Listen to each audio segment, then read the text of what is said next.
India is set to spend $260 billion, or 10% of GDP, to fight COVID-19. And it's one of the largest stimulus packages announced by any country so far.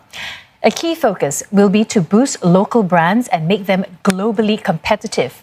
The government wants to build what it's calling a self-reliant India. And more money will also go to low-wage workers who have been hard hit by the nationwide shutdown, now into its 6th week.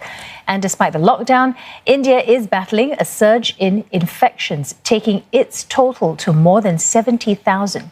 Well, for more, Rebecca Bundin joins us from Mumbai. So, Rebecca, there were some criticisms that the first stimulus package was just simply not enough. Does this go further in helping workers and companies? It's certainly a massive figure, more than $260 billion, which means it's one of the largest economic packages in the whole world. Certainly that first package, which offered free food for the poor people and largely focused on poorer communities, was widely criticised as not going far enough. And this package has been long awaited, but it has finally been announced. And the Finance Minister, Nirmala Sitharaman, has been speaking about this and explaining some of the measures that will be taken. There's still a lot more to come from her over the next few days. She'll be explaining more how this large sum of money will be spent. And we understand there are going to be, it's going to target all sectors of the economy, from poor labourers up to industry as well, the middle class. Nobody's going to be left out from what we've heard. There are going to be measures including tax relief.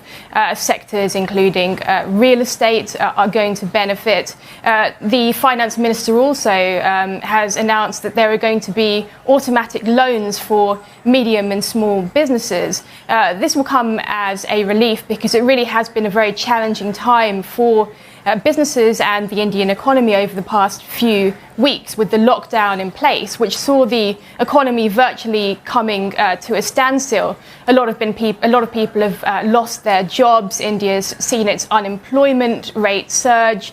A lot of businesses, particularly small businesses, seeing zero revenues at this time. So certainly an economic stimulus package was something that everybody was calling for over the past few weeks. And now it has finally been announced, as there are still a lot more details to emerge on this, though. Rebecca, India is now in its 6th week under a nationwide lockdown, but some restrictions are already being eased. What will reopening the economy look like, especially beyond the 18th of May?